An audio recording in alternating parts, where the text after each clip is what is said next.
ప్రియ శ్రోతలారా, ఈ రోజున మనం 2 సమూయేలు 3వ అధ్యాయం వింటాము. మొదటి వచనం నుంచి. సౌలు కుటుంబీకులకు దావీదు కుటుంబీకులకు బహుకాలము యుద్ధము జరుగగా దావీదు అంతకంతకు ప్రబలటము, సౌలు కుటుంబము అంతకంతకు నీరసిల్లటము జరిగింది. మహనయీములో ఇష్బోషెతు అబ్నేరు చేతిలో కీలుబొమ్మ. హెబ్రోనులో దావీదు యూదారాజు, అతని ఏలుబడిలో శాంతి భద్రత. ఫిలిష్తీయులు అవకాశం కోసం కనిపెట్టుకుని చూస్తున్నారు. హెబ్రోనులో దావీదుకు పుట్టిన కుమారులు ఎవరనగా, అమ్నోను జ్యేష్ఠపుత్రుడు, ఇతణ్ణి అహీనోయము కన్నది. రెండోవాడు కిల్యాబు, ఇతణ్ణి అబీగయీలు కన్నది.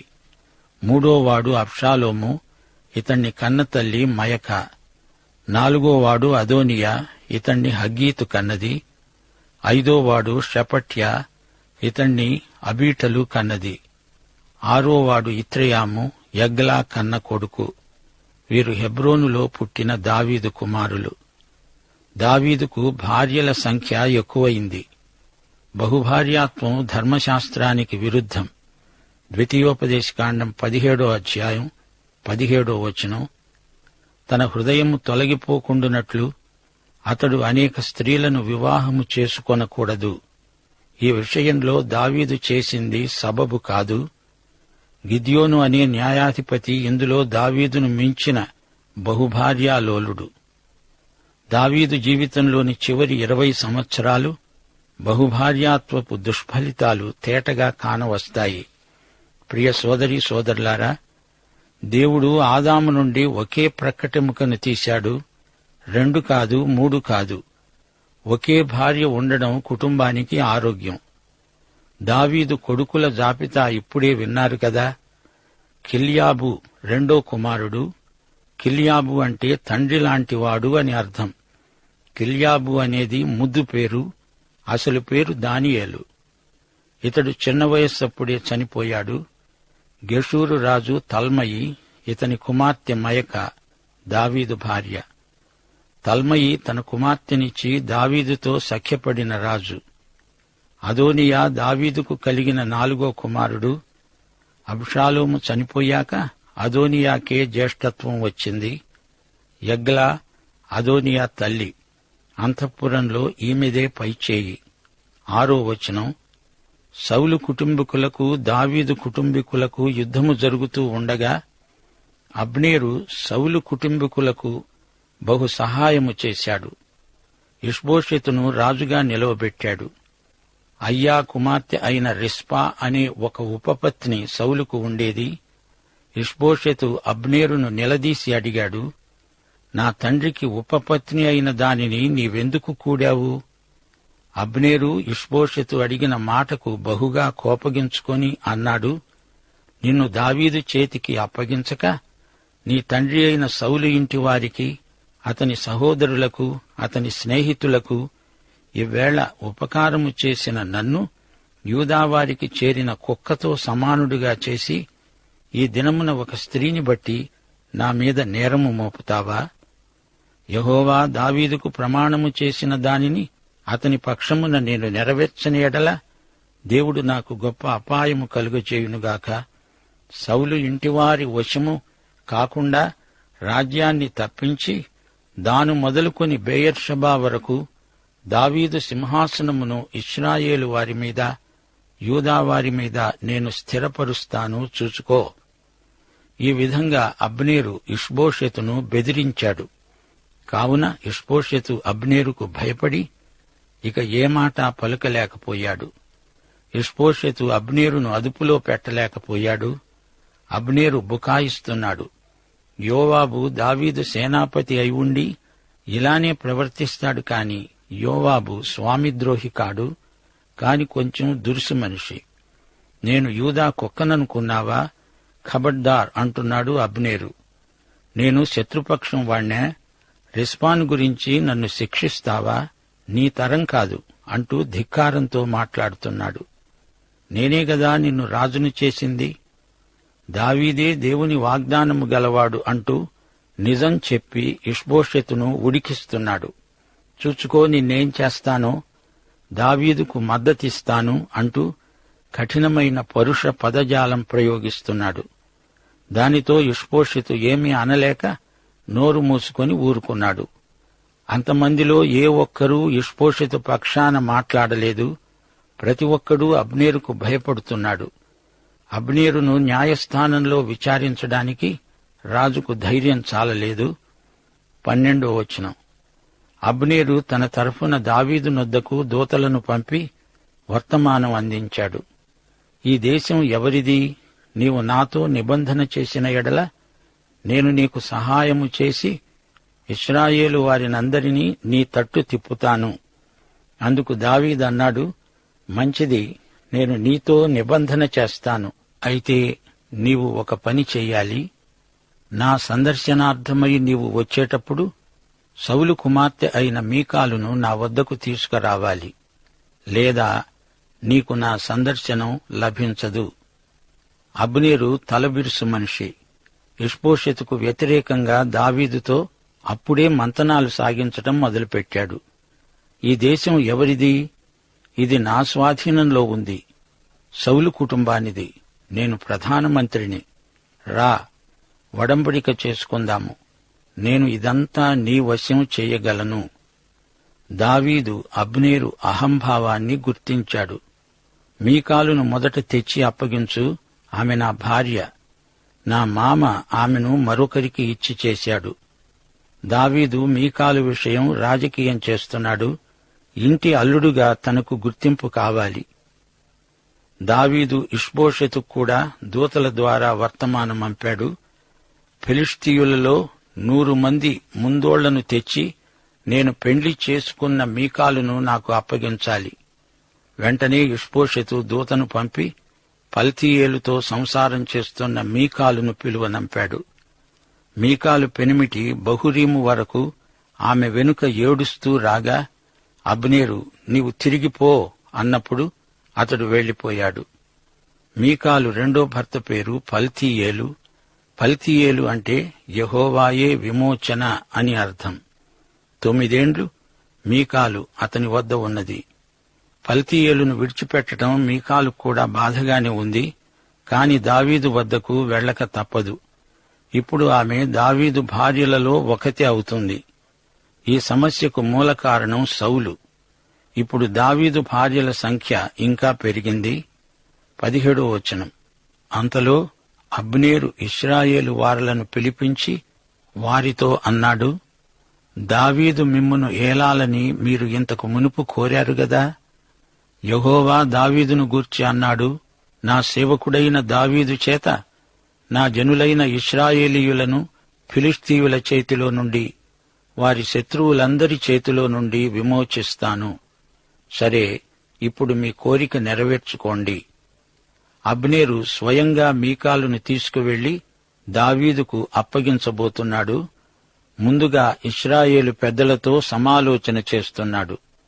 ఇశ్రాయేలు, యూదా అందరూ దావీదును ప్రేమిస్తారు. అబ్నేరు ఇంతవరకు వీరి కోరికను వ్యతిరేకించాడు. అబ్నేరు దావీదును గురించిన దేవుని ప్రవచనాలను ఉదహరిస్తున్నాడు.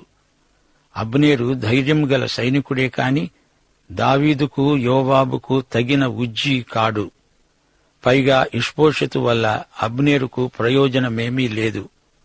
అబ్నేరు బెన్యామీనీయులతో అలాగున మాట్లాడిన తరువాత హెబ్రోనుకు వచ్చి ఇశ్రాయేలు వారి దృష్టికి, బెన్యామీనీయులందరి దృష్టికి ప్రయోజనకరమైన దానిని దావీదుకు పూర్తిగా తెలియచేశాడు. బెన్యామీనీయులు కూడా తమ గోత్రం వాడైన ఇష్బోషెతు అంటే ఇష్టపడటం లేదు. అబ్నేరు 20 మందిని వెంటబెట్టుకుని హెబ్రోనులో ఉన్న దావీదు నొద్దకు రాగా దావీదు అబ్నేరుకు అతని వారికి విందు చేయించాడు. సంధి షరతులు మాట్లాడుకున్నారు. అబ్నేరు అన్నాడు, నేను పోయి ఇశ్రాయేలు వారినందరినీ నా ఏలినవాడువైన నీ పక్షాన సమకూర్చి వారు నీతో నిబంధన చేసుకునేటట్లు నీ చిత్తానుసారముగా నీవు రాచరికం వహించి కోరిన దానంతటి మీద ఏలేటట్లు చేస్తాను. ఈ మాటలు చెప్పి దావీదునొద్ద సెలవు పుచ్చుకొని అబ్నేరు సమాధానంగా వెళ్లిపోయాడు. దావీదు సేవకులు యోవాబు కలిసి బందిపోటు నుండి బహు విస్తారమైన దోపుడు సొమ్ము తీసుకుని రాగా, అప్పుడు అబ్నేరు హెబ్రోనులో దావీదు వద్ద లేడు. దావీదు అబ్నేరుకు సెలవిచ్చినందున అతడు సమాధానంగా వెళ్లిపోయాడు. 10 రోజుల పాటు యోవాబు హెబ్రోనులో లేడు. అమాలేకీయులను వెంటాడి దోపుడు సొమ్ము తేవడానికి వెళ్లాడు. దావీదే కావాలని అబ్నేరు వచ్చినప్పుడు యోవాబు లేకుండా చూచాడు. అయితే యోవాబు అతని వద్ద ఉన్న సైన్యము వచ్చినప్పుడు అబ్నేరు రాజునొద్దకు వచ్చాడని, రాజు అతనికి సెలవిచ్చి పంపాడని, అతడు సమాధానంగా వెళ్లిపోయాడని తెలుసుకున్నాడు.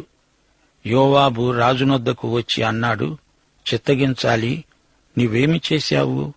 అబ్నేరు నీ వద్దకు రాగా నీవెందుకు సెలవిచ్చి అతణ్ణి పంపివేశావు? అబ్నేరును నీవెరుగవా? నిన్ను మోసపుచ్చి నీ రాకపోకలన్నిటినీ నీవు చేసే సమస్తమును తెలుసుకోవడానికి అతడు వచ్చాడు. వెంటనే యోవాబు దావీదునొద్ద నుండి బయలువెడలి అబ్నేరును పిలవటానికి దూతలను పంపాడు. వారు పోయి సిరా అనే బావి దగ్గర నుండి అబ్నేరును తెచ్చారు. ఈ సంగతి దావీదుకు తెలియదు. ఇంటికి వెళ్లుతున్న వాణ్ణి యోవాబు మనుషులు బావి దగ్గర కలుసుకుని, దావీదు నిన్ను రమ్మంటున్నాడని మాయమాటలు చెప్పి తెచ్చారు. యోవాబు కూడా వచ్చాడు. తిరిగి సమావేశమైతే బాగుంటుంది అని చెప్పాడు. 27వ వచనం. అబ్నేరు తిరిగి హెబ్రోనుకు వచ్చినప్పుడు సంగతి ఎవరికీ వినపడకుండా గుమ్మము నడుమ ఏకాంతముగా అతనితో మాట్లాడాలని యోవాబు అతణ్ణి పిలిచి, తన సహోదరుడైన ఆషాహేలు ప్రాణము తీసినందుకై అతడిని కడుపులో పొడువగా అతడు చచ్చాడు. స్నేహితుని వలె పిలిచాడు. రహస్యంగా ఏదో చెబుతానని పక్కకు తీసుకువెళ్లాడు. అతణ్ణి పొడిచి త్రుటిలో చంపేశాడు. ద్వారం ప్రక్కన చీకటిగా ఉన్నందున అబ్నేరు ప్రమత్తంగా ఉన్నాడు. తన సోదరుణ్ణి చంపినందుకు ఈ విధంగా యోవాబు కక్ష సాధించాడు. గమనించాలి, అసలు హెబ్రోను ఆశ్రయపురాలలో ఒకటి. అందుకే యోవాబు తెలివిగా అతడు పట్టణంలో అడుగుపెట్టకముందే పురద్వారం దగ్గరే అబ్నేరును చంపివేశాడు. యోవాబు చేసిన ఈ ఘాతుకాన్ని బట్టి తిరిగి దావీదు ఇశ్రాయేలుకు రాజు కావడానికి 5 సంవత్సరాలు పట్టింది.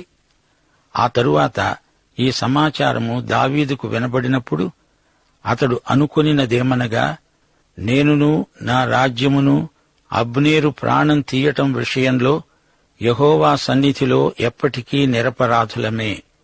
ఈ దోషము యోవాబు మీద అతని సహోదరులందరి మీద మోపబడునుగాక. యోవాబు ఇంటివారిలో స్రావము గలవాడైనా, కుష్ఠురోగైనా, కర్ర పట్టుకొని నడిచేవాడైనా, ఖడ్గము చేత కూలేవాడైనా, ఆహారము లేనివాడైనా ఉండకపోడు. గిబియోను యుద్ధమందు తమ సోదరుడైన ఆషాహేలును చంపిన దాన్ని బట్టి యోవాబు అతని సోదరుడైన అబీషై అబ్నేరును చంపారు. ఈ హత్య రాజ్యానికి సంబంధించింది కాదు, యోవాబు వ్యక్తిగత కక్ష వల్ల జరిగింది. ఈ హత్యలో అబీషై హస్తం కూడా ఉంది. దావీదు యోవాబుకు అతనితో ఉన్న వారికి ఆజ్ఞ ఇస్తూ అన్నాడు, మీ బట్టలు చింపుకొని గోనెపట్ట కట్టుకొని శవానికి ముందు నడుస్తూ ప్రలాపించండి. రాజు స్వయంగా పాడె వెంట నడిచాడు. వారు అబ్నేరును హెబ్రోనులో పాతిపెట్టగా రాజు అబ్నేరు సమాధి దగ్గర ఎలుగెత్తి ఏడ్చాడు. జనులందరూ ఏడ్చారు. యోవాబు తన నేరానికి ఈ విధంగా పశ్చాత్తాపం వెలిబుచ్చినట్లయింది. రాజు అబ్నేరును గురించి శోక కీర్తన ఒకటి రచించాడు. అబ్నేరు, నీచుడొకడు అనగా నాస్తికుడు, మూర్ఖుడు చచ్చునట్లుగా నీవు చావదగునా? నీ చేతులకు కట్లు లేకుండగా, నీ కాళ్లకు సంకెళ్లు వేయబడకుండా దోషకారి ఎదుట ఒకడు పడునట్లు నీవు పడ్డావే. అబ్నేరు చట్టరీత్యా చనిపోలేదు, ఒక వ్యక్తి కక్ష సాధింపుకు గురి అయ్యాడు. ఈ కీర్తనలో దావీదు తన నిర్దోషిత్వాన్ని వెల్లడి చేస్తున్నాడు. అంతేకాదు, యోవాబు చర్య గర్హనీయమని చెబుతున్నాడు. రాజు ఈలాగు కీర్తన ఎత్తి పాడగా జనులందరూ విని మరి ఎక్కువగా ఏడ్చారు. ఇంకా వెలుగు ఉన్నప్పుడు జనులు దావీదు నొద్దకు వచ్చి భోజనము చేయుమని బ్రతిమాలగా దావీదు ప్రమాణము చేసి అన్నాడు, సూర్యుడు అస్తమించక మునుపు ఆహారమేమైనను నేను రుచి చూచిన ఎడల దేవుడు నాకు గొప్ప అపాయము కలుగజేయునుగాక. దావీదు ఈ విధంగా తన నిర్దోషిత్వాన్ని రుజువు చేసుకున్నాడు. దావీదు నిరపరాధి అని అందరూ గుర్తించారు. జనులందరూ సంతోషించారు. అబ్నేరు హత్య రాజు ప్రేరణ వల్ల అయినది కాదని ఆ దినమున జనులందరికీ, ఇశ్రాయేలు వారికందరికీ తెలిసింది.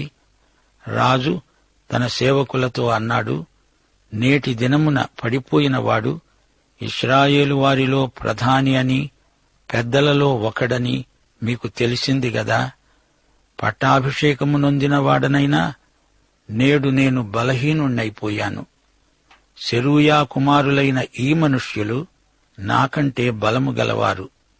అతడు జరిగించిన దుష్క్రియను బట్టి కీడు చేసిన వానికి యెహోవా ప్రతీకారము చేయునుగాక. ఈ అధ్యాయం ముగింపులో కొన్ని ప్రాముఖ్య విషయాలు మా శ్రోతలతో పంచుకోగోరుతాము. యూదా ఇశ్రాయేలు అంతఃకలహాలు జాతిని నిర్వీర్యం చేశాయి. దావీదు హెబ్రోనులో మొత్తం 7.5 సంవత్సరాలున్నాడు. దావీదు కుమారులలో అబ్షాలోము ఒకడు. తండ్రికి వ్యతిరేకంగా తిరుగుబాటు లేవదీశాడు. యుద్ధంలో యోవాబు అబ్షాలోమును చంపాడు. అబ్షాలోము తల్లి మయక గెషూరు రాజు తల్మయి కూతురు. దావీదు ఆ దేశాన్ని కొల్లగొట్టినప్పుడు రాజకుమారిని చెరపట్టి తెచ్చి పెళ్లాడాడు. అబ్నేరు హెబ్రోనులోనే ఉండిపోతే బాగుండేది. అది ఆశ్రయపురం. అతని వెర్రిబాగుల ప్రవృత్తే అతని ప్రాణానికి ముప్పు తెచ్చింది. సోదరీ సోదరులారా, ఇందులో మనకు ఒక సందేశమున్నది. ప్రతి పాపికి క్రీస్తునందు ఆశ్రయమున్నది. యేసుక్రీస్తే మన హెబ్రోను. ఎవరైనా ఎంత ఘోర పాపి అయినా అతడు నశించనక్కర్లేదు. క్రీస్తునందు ఉన్నవారికి ఏ శిక్షావిధి లేదు. యేసు అనే ఆశ్రయపురానికి వెలుపల నాశనమే. దావీదు అన్నాడు, అబ్నేరు, ఇదేమిటి? అవివేకిలాగా చచ్చావా? అలా ఎవరూ నశించనక్కర్లేదు. సోదరుడా, సోదరి, నీవు క్రీస్తునందు ఉన్నావా? క్రీస్తుకు వెలుపల ఉన్నావా? మరో మాట, దావీదు యోవాబును శిక్షించలేని బలహీనుడైపోయాడు. అయితే ఆ పని దేవునికే అప్పగించాడు. మనుష్యులను తప్పించుకొని తిరగవచ్చుగాని దేవుని న్యాయ తీర్పును ఎవరూ తప్పించుకోలేరు. ఇహలోకమందలి న్యాయస్థానాలు నేరస్తుణ్ణి శిక్షించలేకపోవచ్చుగాని దేవుని తీర్పు తప్పదు. 2 తిమోతి 4:14 పౌలు ఏమన్నాడు? అలెగ్జాంద్రు అనే కంచరివాడు నాకు చాలా కీడు చేశాడు. అతని క్రియ చొప్పున ప్రభువు అతనికి ప్రతిఫలమిస్తాడు. ఇదే మాట దావీదు యోవాబును గురించి అంటున్నాడు. రోమాపత్రిక 12:19 ప్రియులారా, మీకు మీరే పగ తీర్చుకొనక దేవుని ఉగ్రతకు చోటివ్వండి. పగ తీర్చటం నా పని, నేనే ప్రతిఫలమిస్తాను అని ప్రభువు చెబుతున్నాడు అని రాయబడి ఉన్నది. ఈ సూత్రం దావీదుకు తెలుసు. ప్రియ శ్రోతలు, ఇది మీకు తెలుసా? పాఠం ఇంతటితో సమాప్తం. తొట్టిల్లకుండా మిమ్ములను కాపాడడానికి, తన మహిమ ఎదుట ఆనందముతో మిమ్ములను నిర్దోషులనుగా నిలువబెట్టడానికి శక్తిగల మన రక్షకుడైన అద్వితీయ దేవునికి, మన ప్రభువైన యేసుక్రీస్తు ద్వారా మహిమ, మాహాత్మ్యము, ఆధిపత్యము, అధికారము యుగయుగములకు పూర్వమును ఇప్పుడును సర్వయుగములకు కలుగునుగాక. ఆమేన్.